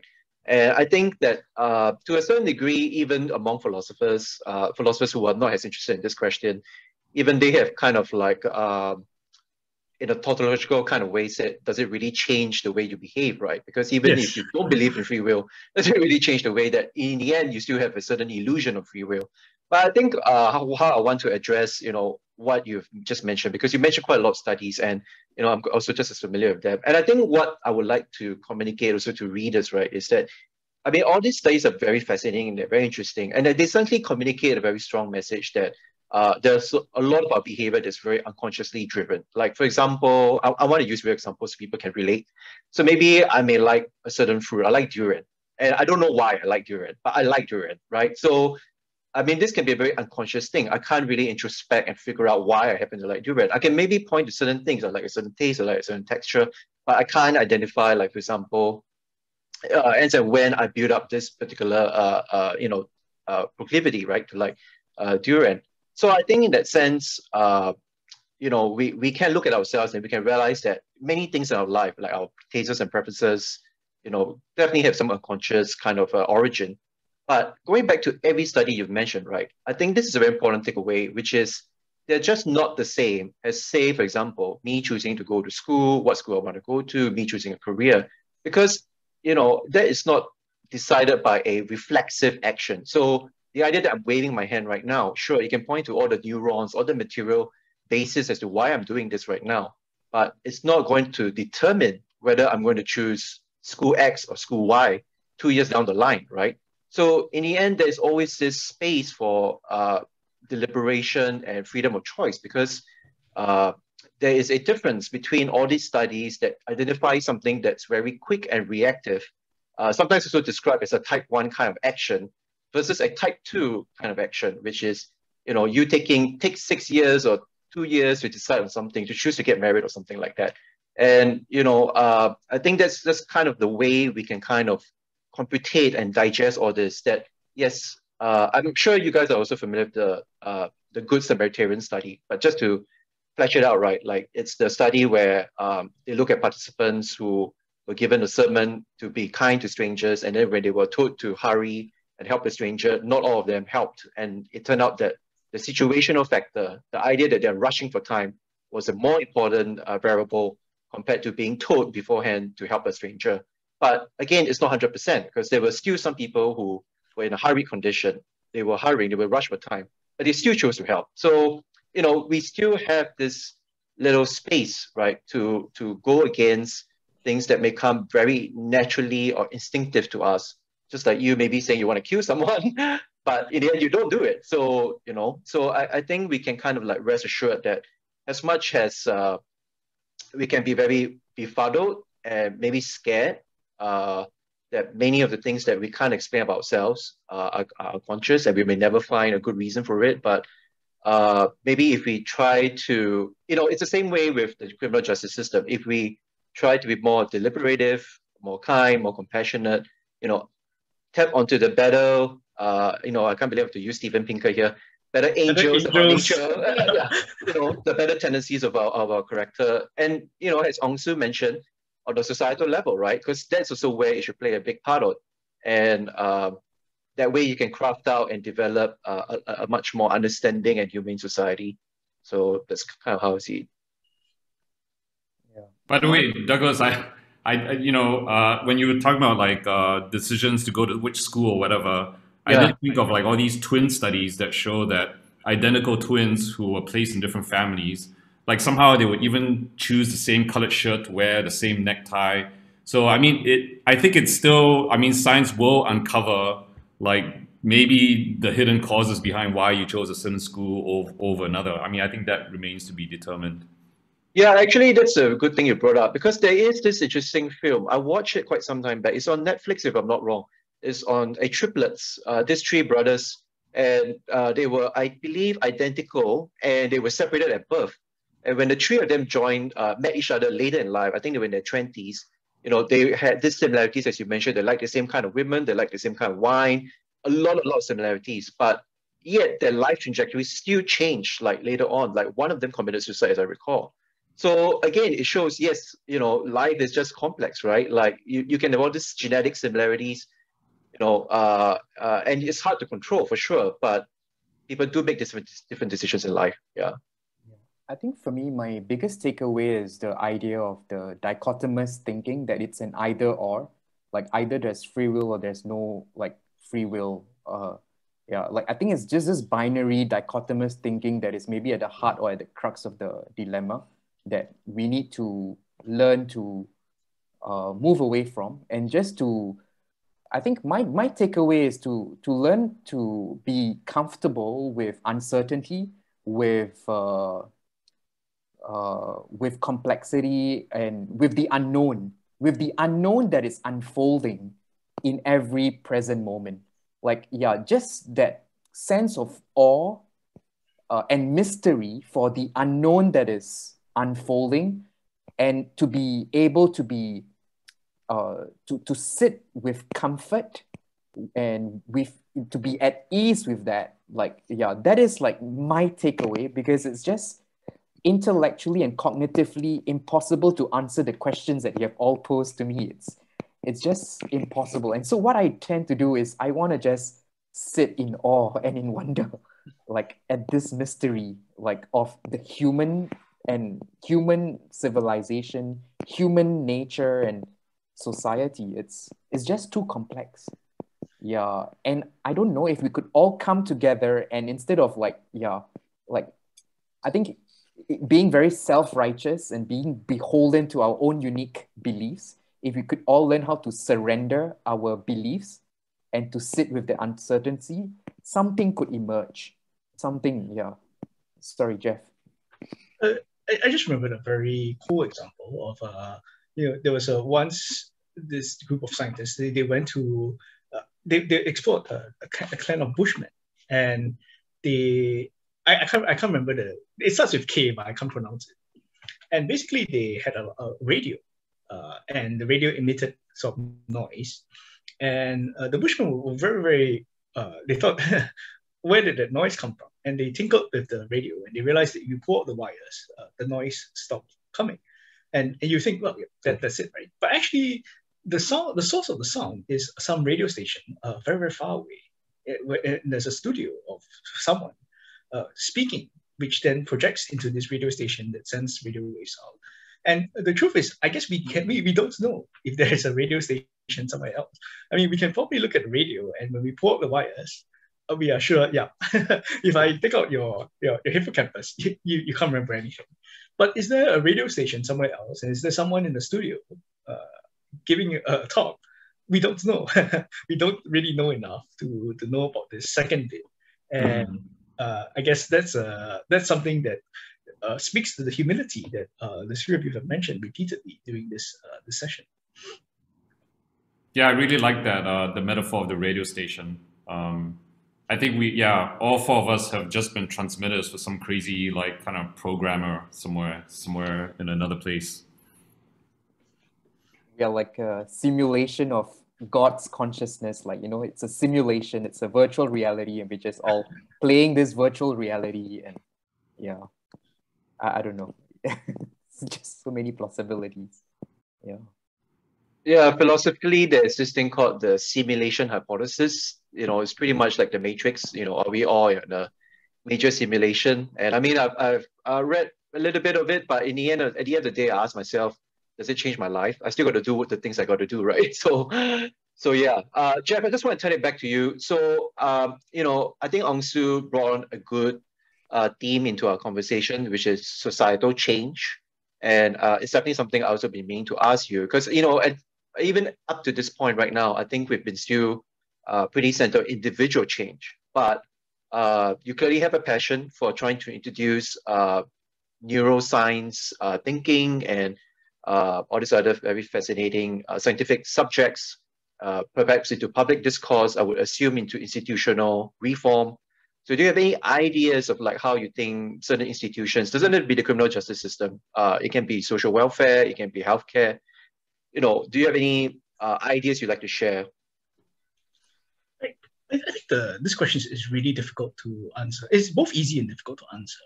It's difficult to answer because a lot of the big changes actually moves. It's not just a scientific sort of consideration.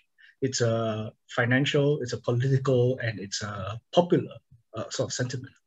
So, for example, in terms of climate change, one of these things where clearly there is a move towards a demise of the planet. But why is it that very few people are acting on it? It's because it's inconvenient to the individual, but to the government in place, it's very costly to have renewable energy.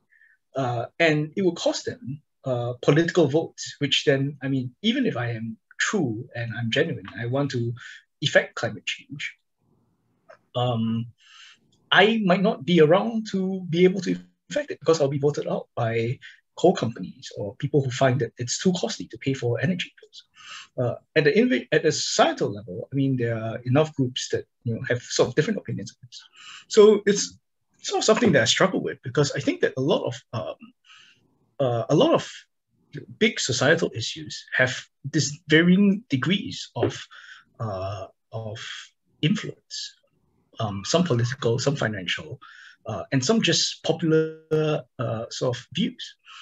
And I mean, my own answer to this is that I hope to be able to present a point of view which I think is sort of absent, because today the political view and the financial view and the safety view is very prominent in society. But what about the a view of how people think and what biases they have, and what could possibly shift these biases is something which I think is less prominent.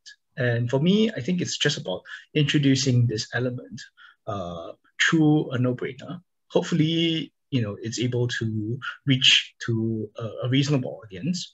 The second bit, which I thought, which is something I shared much earlier when we were talking about, debating of issues in Singapore. I mean, we were talking about, and Doug and Onsu were talking about breaking the spell and how it is a means for discussion. Actually, my furthest and wildest dream is setting up sort of an online TV network where you are able to debate about such things. Because I think that for most countries, you have a space for discourse for major issues. Like, should you have nuclear power or not nuclear power? And actually, for many countries, they have a very good discussion for this. But we don't, as sharing, that sometimes we die off at a very early stage. What is comfortable? I mean, I think in one of your earlier videos, you mentioned about what is this comfortable level of living, and there was a study recently by Thierry and Nkok Ho about what's a comfortable standard of living. And the discourse is exactly as what Santosh mentions, is a dichotomized. On one hand, people think, well, these researchers are people living in ivory towers, have no idea what they're talking about. How can it be possible that a family of 4 requires $6,000 a month to live? And on the other hand, you have people who believe, this. I mean, if you look at the research and if you look at the examples of how the $6,000 is allocated, it sounds like it's too little. I mean, it's already very, very conservative. You're having one celebration a year for a child. So there is no space for discourse. It's, well, you're an idiot or you're an idiot. And there's no sort of commonality, no common ground. And my sort of wildest dream is in one day there'll be, enough programs where I can run this network. And I mean, for me, there's another interest that I have, which is animals. I think the animal kingdom is very, very, very interesting.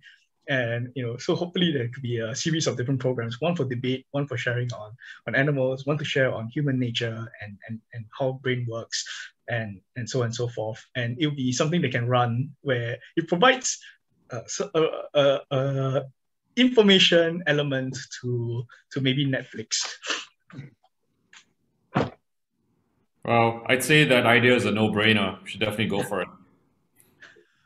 I always thought that a no-brainer was, I was deciding whether it was too cheesy or not, but I thought, okay, sure, let's just try it.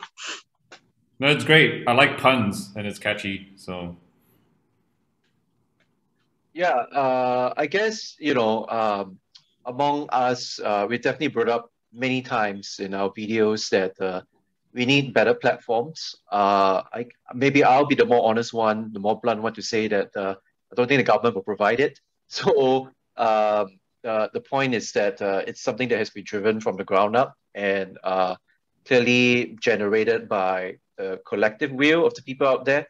And I think, going back to our discussion, things we've talked about regarding free will, and although we didn't quite touch on it, but I do think it also pertains to rationality. Do people actually feel like they are equipped enough, epistemically speaking, to engage in rigorous debate?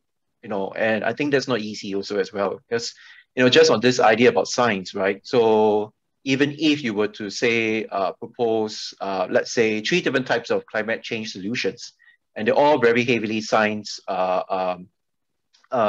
based, I mean, you also need a very competent population to understand the literature and to make good, valid decisions. And as I said, I think when it comes to ethics, it's a very tricky area. It's one where I like to see philosophers to some degree. I mean, just one subgroup. I'm not saying just philosophers alone, but we need a whole different class of intellectuals, both technical experts, but also non-technical experts, to be part of that conversation as well, to guide the conversation. Because I think even just left on its own, people may feel very helpless and be unsure of what to do when they're given so much information, dense information, but also with very heavy, serious repercussions. Yeah. So that's kind of my commentary. It's very interesting because I was listening to this YouTube channel, and what they did was that it just opens for 3 hours for people to discuss that issue. So you call in and you get 3 minutes to talk about it. And at first the comments were terrible. I mean, it's people stammered. In 3 minutes they introduced themselves and they pretty much died after that. I'm not really sure what to say. But over time, the same people called in, and the standards actually improved quite a lot. I mean, I'm being somewhat of an asshole here, quite pompous in judging what people are saying.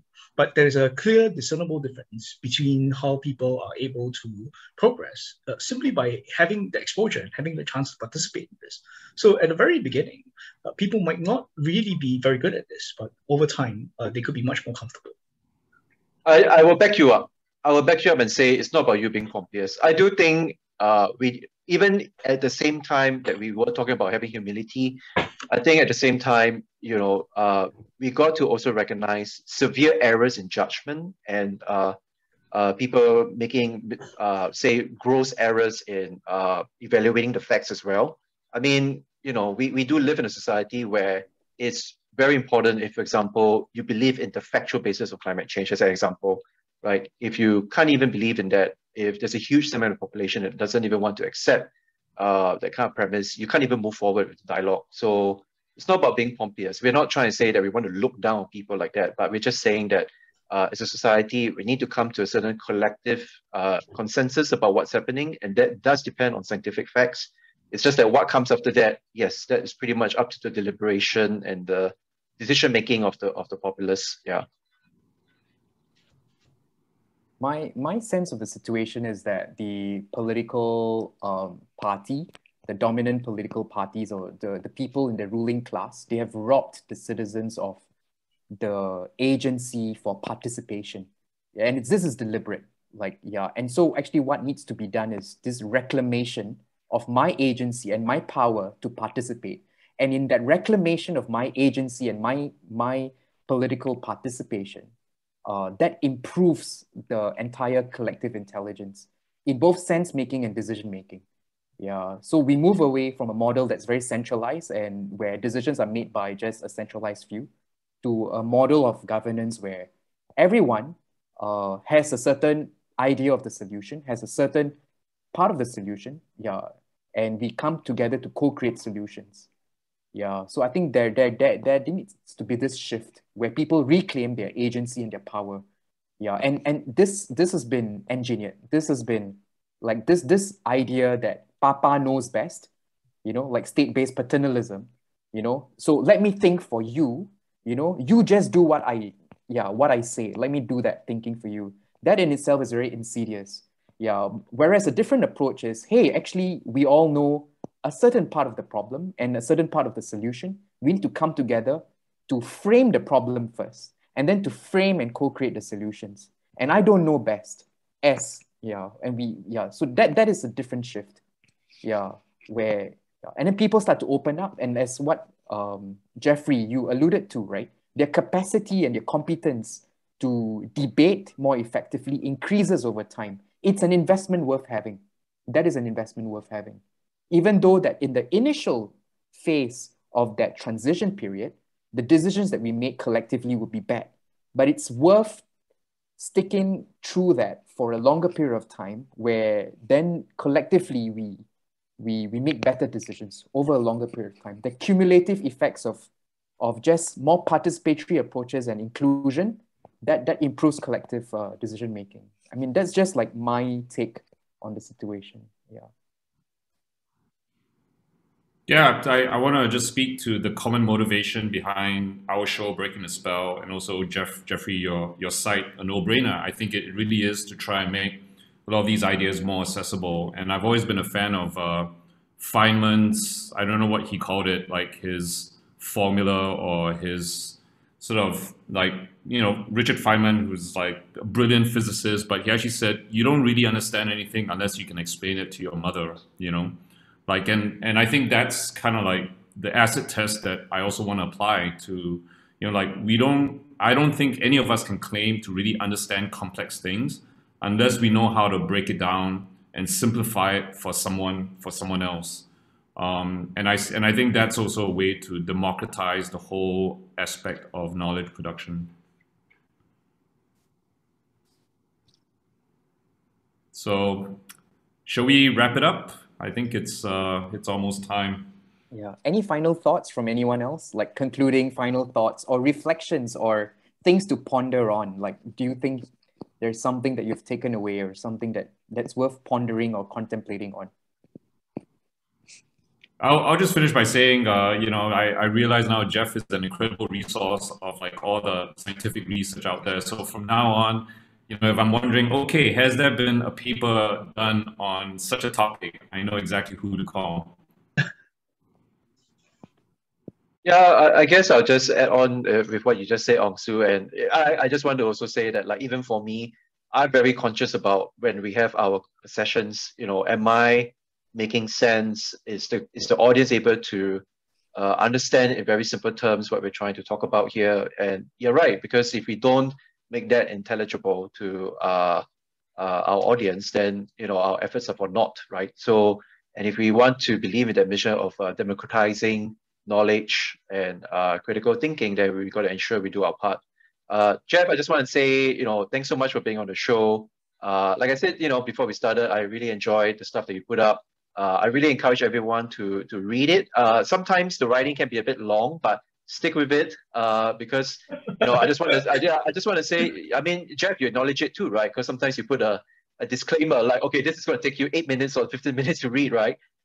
Look, I think the one thing I want to praise Jeff on is that a lot of the posts that he has, there's a lot of historical background behind it, like just now when he recited the entire history of that particular killer that I forgot the name of right now. But it speaks up to how much detail he has in his mind, and I admire that. I can't say I always have that as a strength for myself, but I can see it in Jeff, and I think that's a very admirable asset. And at the same time, you're right, superbly simple enough and intelligently enough that people can understand. So yeah, I really hope to see you take off to greater heights even after this. Yeah, so thanks, Jeff, for being part of this show. I've broken so many spells, and I mean, if there's one thing I've taken away is that I'm like very perplexed. I'm a lot more perplexed than when I started. As always with you, right? Like I leave every session with you becoming more confused and more perplexed. But I think there is a certain sense of humility that dawns within me. Like this humility that, yeah, like the more I know, the more I know I don't know. Yeah, it's this is this one thing that I always take away when I'm with you. And what I want to learn moving forward is how to just be more comfortable with being perplexed.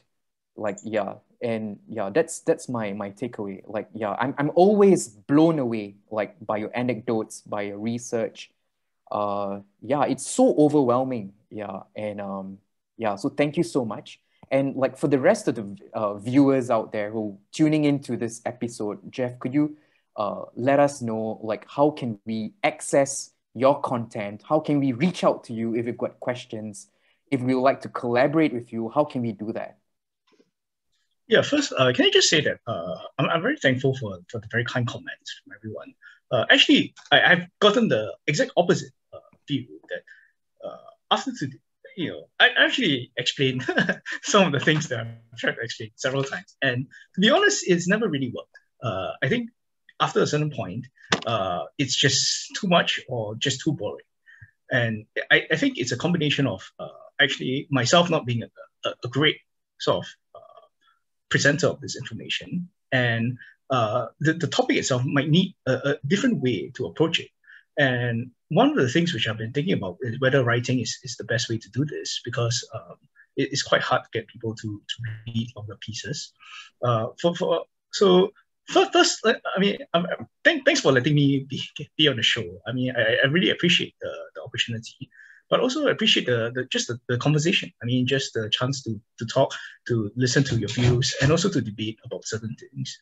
It's something that I enjoy immensely. As for where to find me, I mean, I have a website. It's aknowbrainer.com. A no being KNOW.